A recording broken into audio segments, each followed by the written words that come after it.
ଅଗଣିତ ଇଚ୍ଛା ମନରେ ନେଇ ଅସୁମାରୀ ସ୍ୱପ୍ନ ଆଖିରେ ଥାଇ ଚାଲୁ ଚାଲୁ ଅଧା ବାଟେ ଜୀବନକୁ ଛି କରି ମଣିଷ ମରେ କାହିଁକି?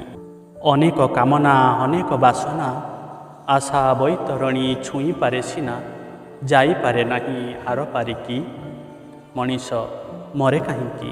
ସାରା ସଂସାରକୁ ସାଉଁଟୁ ସାଉଁଟୁ କି କାରଣେ ପୁଣି ଅକସ୍ମାତ୍ ଦିନେ ଚାଲିଯାଏ ମୋହ ମାୟା କାଟିକି। ମଣିଷ ମରେ କାହିଁକି?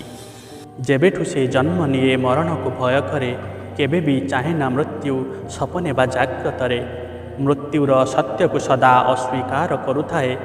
କିଭଳି ସ୍ଥିତିରେ ପୁଣି ସ୍ୱତଃ ଆପଣେଇ ନିଏ। ବଞ୍ଚିବାର ଇଚ୍ଛା ମଉଳିଯାଏ, ହୃଦୟର ରଙ୍ଗ ବଦଳିଯାଏ।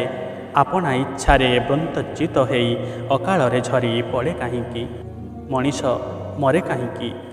ଜୀବନରେ ଏମିତି ବି ଦୁଃସମୟ ଆସିଥାଏ, ରଙ୍ଗଭରା ସ୍ୱପ୍ନ ସବୁ ଆପେ ଆପେ ହଜିଯାଏ।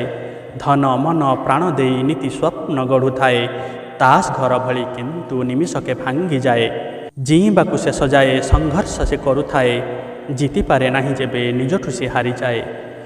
ଜୀଇବାକୁ ଶେଷ ଯାଏ ସଂଘର୍ଷ ସେ କରୁଥାଏ, ଜିତିପାରେ ନାହିଁ ଯେବେ ନିଜଠୁ ସେ ହାରିଯାଏ।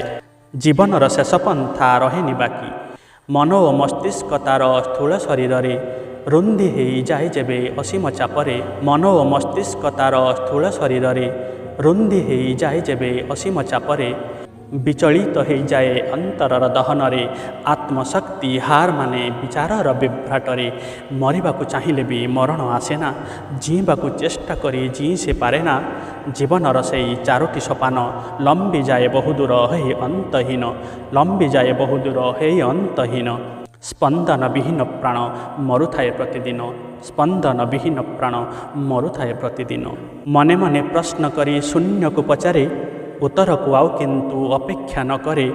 ଭଲ ମନ୍ଦ କଥା ତାର ମନରେ ଥାଏନା, ଜୀବନ ମରଣ ମଧ୍ୟେ ଭେଦ ସେ ପାଏନା, ଜୀବନ ମରଣ ମଧ୍ୟେ ଭେଦ ସେ ପାଏନା। ଯନ୍ତ୍ରଣାକ୍ତ ଜୀବନଟା ଯେବେ ମୃତ୍ୟୁକୁ ବି ବଳିଯାଏ, ମସ୍ତିଷ୍କଟି ସ୍ୱତଃ ତାହାର ଶୂନ୍ୟ ହେଇଯାଏ, ମସ୍ତିଷ୍କଟି ସ୍ୱତଃ ତାହାର ଶୂନ୍ୟ ହେଇଯାଏ। ଓଲଟା ସେ ଜୀବନକୁ ଦିଏ ଦିନେ ଠକି, ଓଲଟା ସେ ଜୀବନକୁ ଦିଏ ଦିନେ ଠକି।